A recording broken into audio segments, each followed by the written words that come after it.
Assalamualaikum warahmatullahi wabarakatuh dan salam sejahtera. Terima kasih Puan Moderator TCK. Tibalah giliran saya untuk menyambung pembentangan rakan-rakan saya. Terlebih dahulu saya memperkenalkan diri saya. Saya Cikgu Husna dari Sekolah Menengah Kebangsaan Bentong. Saya merupakan salah seorang CJD dari Negeri Pahang. Hari ini saya akan membentangkan tentang salah satu teknik dalam pemikiran komputasional iaitu logical reasoning ataupun penaklukan logik. Terlebih dahulu, marilah kita ketahui apakah logical reasoning. Menurut Merriam-Webster Online, logical reasoning merujuk kepada proses memikirkan sesuatu dengan cara yang logik untuk membentuk kesimpulan atau penilaian. Manakala dictionary.com pula menyatakan bahawa ialah satu proses membentuk kesimpulan, penilaian atau rumusan dari fakta atau premis. Dalam laman The Free Dictionary pula menyatakan bahawa penaklukan logik adalah satu perbuatan atau proses membuat kesimpulan dari fakta, bukti dan lain-lain. Dapatlah dirumuskan di sini bahawa penaklukan logik merupakan satu kebolehan menakul atau berfikir secara logik dan membuat kesimpulan daripada maklumat yang ada. Proses penyelesaian satu masalah akan menggunakan pemikiran logikal bagi mengenal pasti maklumat penting dan mengikut turutan yang logik. Seterusnya kita lihat kaedah dalam penaklukan logik. Saya fokuskan di sini dua kaedah penaklukan logik. Pertama, deductive reasoning dan kedua, inductive reasoning. Deductive reasoning ialah satu proses penaklukan daripada satu prinsip umum kepada satu keadaan yang khusus. Manakala inductive reasoning pula menggunakan beberapa contoh khusus daripada pemerhatian untuk menghasilkan kesimpulan umum. Mari kita lihat bagaimana kaedah ini digunakan. Penaklukan deduktif bermula daripada satu teori atau fakta umum seperti semua mamalia bernafas dengan paru-paru. Hasil pemerhatian didapati bahawa kucing adalah mamalia. Oleh itu, kesimpulan khusus yang diperolehi adalah kucing bernafas dengan paru-paru. Kebiasaannya, keputusan bagi penaklukan deduktif adalah benar selagi prinsip umum yang diberikan adalah benar dan pemerhatian dijalankan meliputi prinsip yang diberikan. Seterusnya, kita lihat contoh penaklukan induktif. Penaklukan induktif bermula dengan beberapa maklumat khusus dikumpulkan semasa pemerhatian. Contohnya, ikan kembung bernafas dengan insang. Ikan hiu bernafas dengan insang. Hasil pemerhatian tersebut akan dianalisis untuk melihat corak atau pattern untuk meramal apa yang akan berlaku seterusnya iaitu bagaimana cara ikan bernafas. Hasilnya rumusan umum atau teori yang diperolehi semua ikan bernafas dengan insang. Namun begitu, kesimpulan umum yang dihasilkan oleh penaklukan induktif mungkin akan benar dan mungkin akan palsu, bergantung kepada maklumat awal yang dikumpulkan. Sekarang kita lihat pula apakah kepentingan penaklukan logik dalam proses pengajaran dan pembelajaran guru. Antaranya ialah membantu pelajar dalam membuat ramalan atau jangkaan untuk merancang penyelesaian sesuatu masalah. Selain itu, dapat mengembangkan kemampuan pelajar menganalisis dengan membuat penaklukan secara logik berdasarkan maklumat yang ada.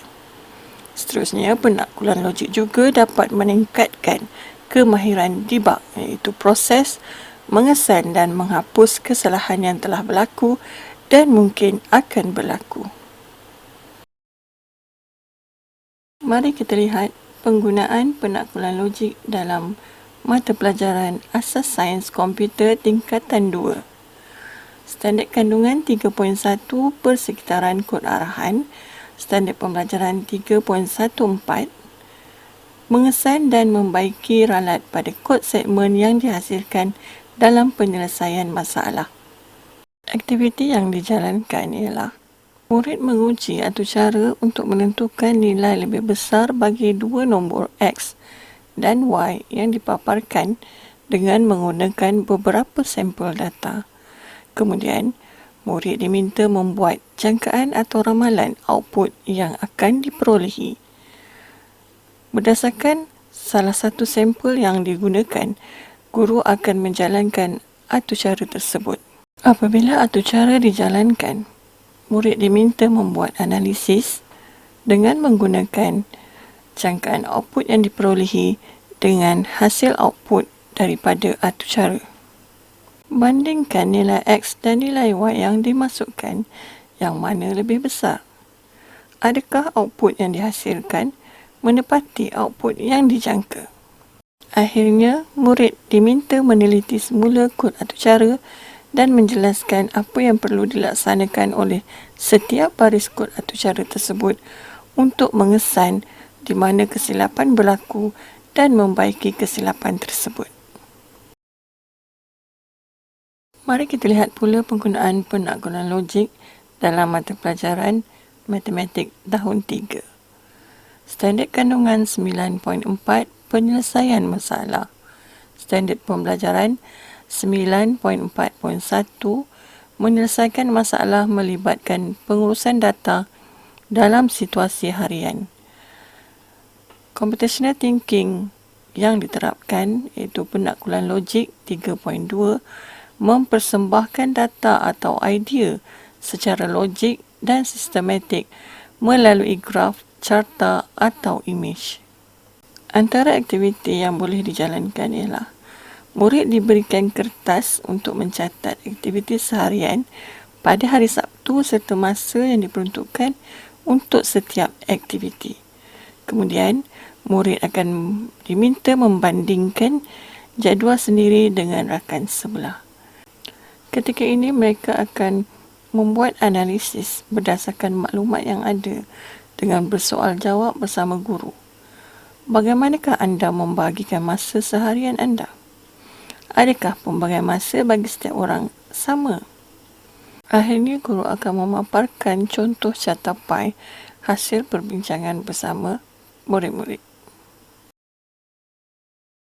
Sebenarnya, penaklukan logik ini sering kita gunakan dalam kehidupan seharian. Apabila melihat awan yang mendung dan guruh berbunyi, kita membuat ramalan bahawa hujan akan turun. Maka kita akan buat persediaan menghadapi hujan seperti mengangkat kain di ampaian. Begitu juga apabila kita melihat anak-anak kita atau anak-anak murid kita melukis gambar rumah. Secara umumnya, sebuah rumah mempunyai pintu dan tingkap seperti gambar di sebelah kiri. Tetapi, secara logiknya, tingkap yang dilukis adalah terlalu tinggi dan tidak bersesuaian dengan fungsinya. Oleh itu, kita minta mereka membetulkan kedudukan tingkap di tempat yang sesuai dan logik. Penaklukan logik juga selalu digunakan dalam psikometrik dan juga IQ test. Kita lihat contoh dalam soalan ini. Apakah paparan yang akan dipaparkan seterusnya? Terdapat 5 pilihan jawapan yang diberikan. Di sini kita perlu membuat analisis berdasarkan maklumat-maklumat yang ada. Langkah pertama, kita perlu mengenal pasti apa pattern atau trend yang ada dalam turutan. Setelah diperhatikan, kita lihat bahawa semua arrow atau anak panah mengikut arah pusingan jam. Langkah kedua, kita lihat bentuk anak panah dalam setiap kotak. Anak panah telah bertambah 1 dalam setiap urutan. Berdasarkan maklumat daripada 4 kotak di awal urutan, akhirnya telah dikenal pasti urutan seterusnya adalah pada kotak E. Kesimpulan yang diperolehi adalah 5 anak panah mengikut arah pusingan jam. dan pattern bagi anak panah seperti yang terdapat di dalam kotak yang kedua dan kotak yang ketiga. Kebanyakan soalan-soalan IQ test menggunakan teknik penaklukan logik untuk mendapatkan jalan penyelesaian. Penaklukan logik sangat diperlukan bersama teknik-teknik yang lain dalam proses penyelesaian masalah. Oleh itu, dapatlah disimpulkan di sini bahawa teknik pemikiran komputasional boleh digunakan dalam semua subjek yang diajar di sekolah.